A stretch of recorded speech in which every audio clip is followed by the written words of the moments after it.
My beloved soul, I know you have been looking at your life, at this recent stretch of your journey, and your heart has been filled with questions. You have been walking through a valley, a season of dense fog, where the path ahead seems uncertain and the purpose of each step obscure. You have been asking in the silence of your soul, "Why, Lord? Why this path? Why this waiting? This difficulty? This apparent stagnation?" You have tried to connect the dots, to find meaning, but the picture that forms seems confusing, a tangle of events that have tested your faith and exhausted your strength. You have been so brave, so persistent, but the absence of a clear explanation has weighed heavily on your shoulders. Today, I call you to a place of stillness, not to give you all the answers at once, but to give you a promise that will calm your soul. What I'm about to reveal to you can transform your life, because it is not just a hope, it is a certainty. Soon, very soon, you will understand. The fog will lift, the light of my perspective will illuminate your past, and all the pieces of the puzzle will fit together with a perfection that will leave you breathless. What today seems like random chaos will be revealed as the most precise and loving orchestration. What you felt was a detour, you will see was the shortcut to your true destiny. What you experienced as a loss, you will understand was the necessary pruning for your most glorious blossoming. Your season of questioning is ending. Your season of understanding is about to begin. Before continuing the message, write this word of faith in the comments. God's plan for me is perfect and good. By doing this, you are declaring your trust in the architect, even before seeing the complete blueprint for the building of your life. Now, continuing the message, I invite you to rest in this promise. Stop tormenting yourself with the whys. Your task is not to understand, but to trust. The revelation is mine to give, and I promise it will come. And when it does, it will not only bring clarity, but a deep and healing gratitude for every step of your journey. My precious soul, so that you can prepare for this revelation, I want to give you an image. Imagine that I am the master weaver, and your life is my most precious work of art. You, throughout this phase, have been sitting beneath the loom, looking at the tapestry from the wrong side. What do you see? A tangle of threads, knots, colors that don't seem to match, dark threads that abruptly cross the light ones, loose ends.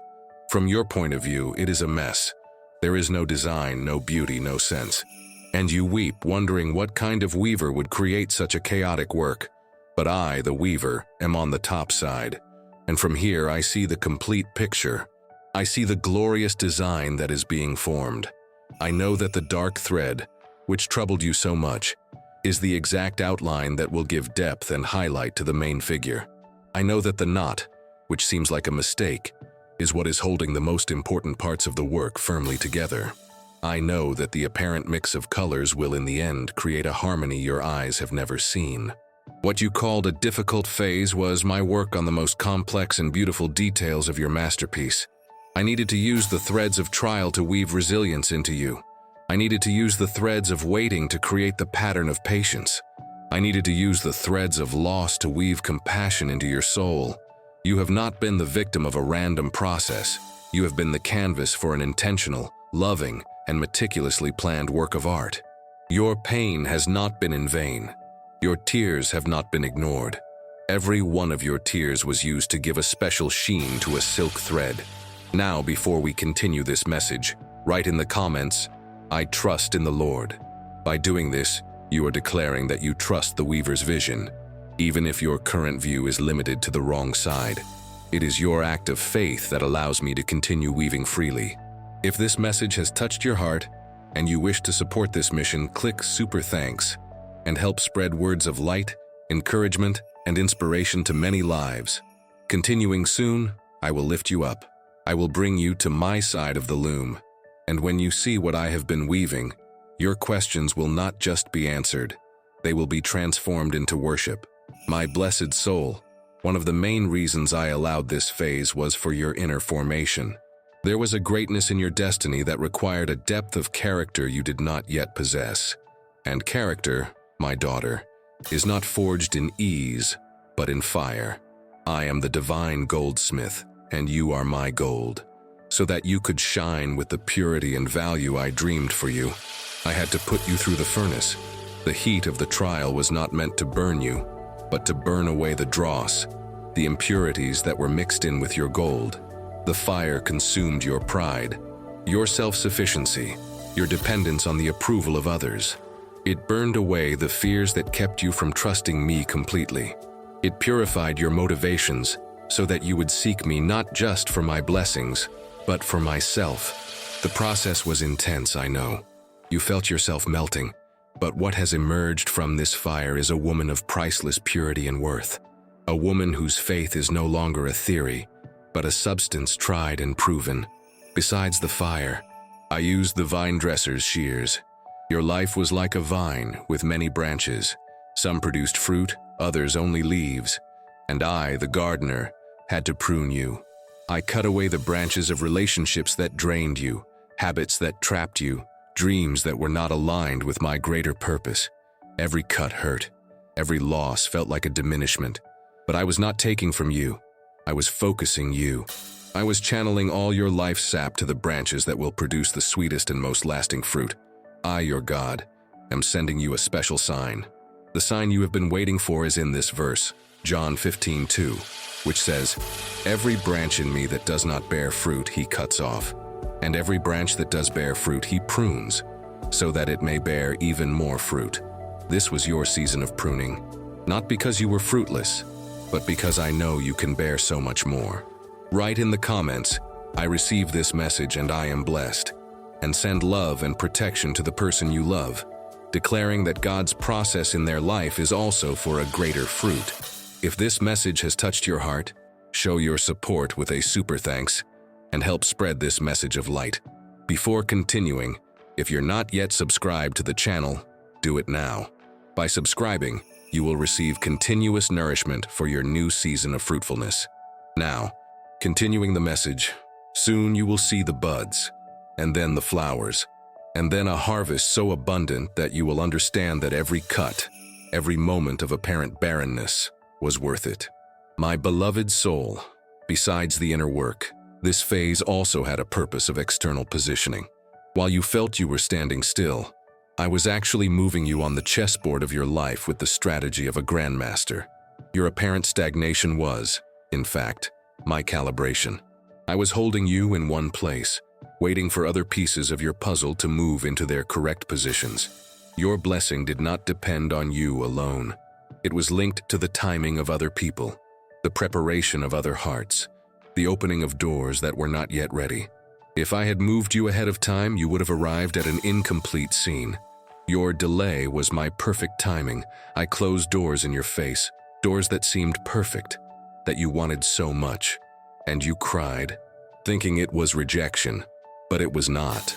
It was my protection and my redirection. I closed the door to the good opportunity because I had the excellent one reserved for you further down the road. I stopped you from taking the easy path because I knew it ended at a cliff. Every no you heard from me was an act of jealous love, saving you for the very best. For this positioning to be complete, forgiveness was necessary. You needed to free yourself from the anchors tying you to past places and people, so that I could move you freely into your new territory. Write in the comments a list of people, including yourself, whom you would like to forgive. Visualize each one, send them love and say, "I forgive you and I release you. May peace be with you." Feel the lightness and freedom that forgiveness brings. Repeat this practice every day to strengthen your inner peace and release anxiety. By doing this, you are cutting the last ropes that tie you to your old pier. You are saying yes to the voyage I have prepared for you. I removed people from your life, people you may have loved, but whose influence was not healthy for your next season. This removal was painful, but it was a necessary surgery to save your destiny.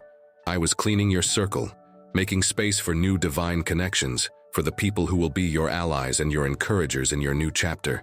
Soon, you will look back and see my hand in every one of these changes. You will see the wisdom in every closed door, the mercy in every delay, the love in every goodbye. You will understand that you were not adrift. You were being sovereignly positioned. My precious soul, and what will this moment of understanding be like?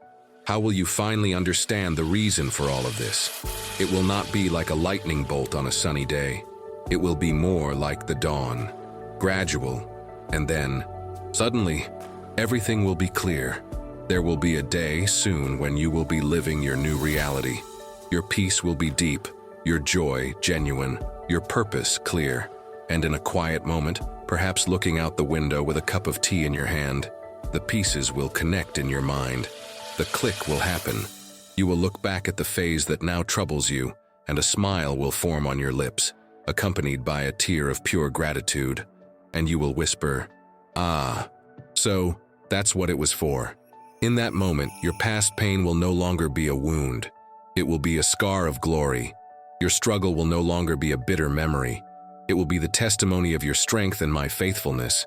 Your perspective will be completely transformed. You won't just forgive the process, you will embrace it.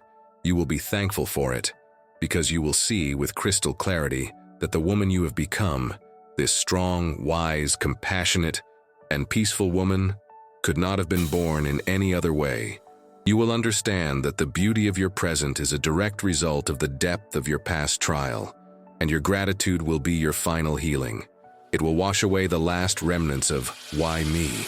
and replace them with a resounding "thank you, Father, for choosing me for this process." This revelation will bring you an unshakable confidence in me for the rest of your life. You will never again doubt my methods. You will never again fear the valleys, because you will know they are just the path to the highest peaks.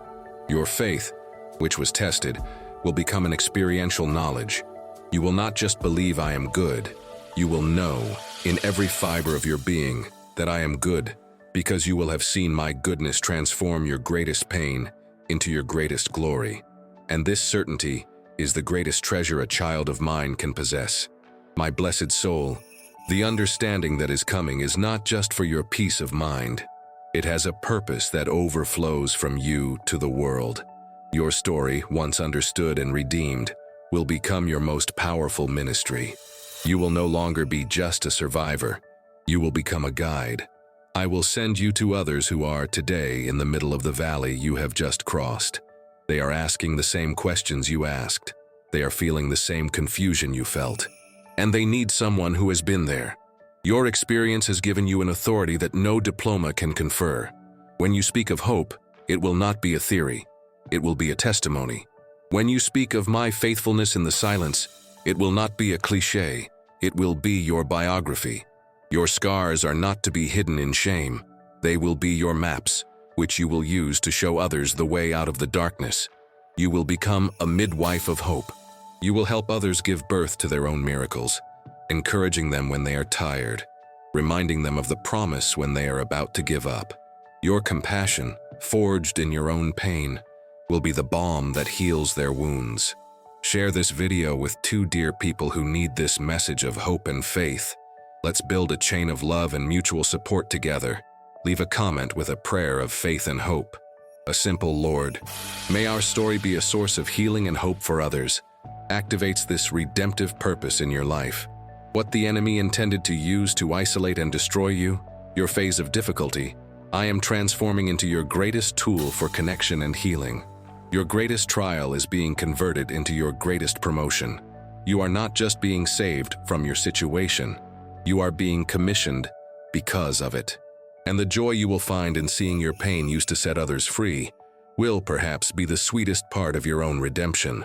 My precious soul, while you await this moment of full understanding, what should your posture be? Not one of anxiety, but of serene expectation. Not one of passivity, but of active preparation. I call you to the practice of the Dawn Watch. The first attitude of this watch is active trust. Even if the fog has not yet completely lifted, begin to act as if it has. Make small decisions based on the faith that a better future is coming. Speak words of hope over your life. Start making plans for your new season. Your act of faith is your way of telling the universe, "My morning is coming and I am getting ready for it." The second attitude is anticipatory gratitude. Begin to thank me now, not just for the future deliverance, but for the present process. Father, thank you for this phase. Thank you for the lessons I am learning. Thank you because I know you are working all things for my good. Gratitude is what keeps your heart soft and open to the revelation. It is what keeps you from becoming bitter in the waiting. The third attitude is praise. Praise is your weapon against discouragement. When feelings of confusion or weariness come, instead of giving in to them, lift your voice in praise. Sing a song about my goodness. Declare my sovereignty. Praise lifts your perspective above the fog and places you in my presence, where clarity and strength are abundant. Trust, gratitude, and praise. This is your posture. It is not an attempt to make the revelation happen faster, but the way of waiting that makes you strong, sane, and ready for what is to come. It is like the watchman who, knowing the sun will rise, does not try to hurry the night, but lights his lamp, sings songs, and waits with joy, because his hope is not in a maybe, but in a certainty. My beloved soul, we have come to the end of our time of promise and to the threshold of your time of understanding. The word has been released. The certainty has been established. Together, we have seen the image of the tapestry and the purpose of the furnace and the pruning. We have understood the strategic positioning and the beauty of the click moment. You have embraced your calling to be a guide and learned how to stand in the watch for your own dawn. Now, your soul can rest. The frantic search for answers can cease. Your peace no longer needs to wait for your understanding. Your peace can begin now, in the trust that understanding will come. On my part, I promise you, your moment is on its way. The light will turn on, and the beauty of my plan for your life will leave you in a state of awe and worship that will make every second of your wait worthwhile. Your part, my daughter, is simply to wait, but to wait in a new way, not with the anxiety of an orphan, but with the calm confidence of an heiress who knows that her father is good and that her inheritance is glorious. Leave this time with me with a new serenity in your spirit. The answer you are searching for is not lost. It is just waiting for the perfect moment to reveal itself, and that moment is very, very near. Your story makes sense, and soon you will see it too. If this message resonated with you and your situation, write in the comments, "I trust the process and wait with faith for God's revelation." Share your experiences in the comments about a difficult phase where, in hindsight, you understood the purpose. If you enjoyed this video, please like and subscribe to the channel for more faith-based content. Thanks for watching, and we'll see you in the next video.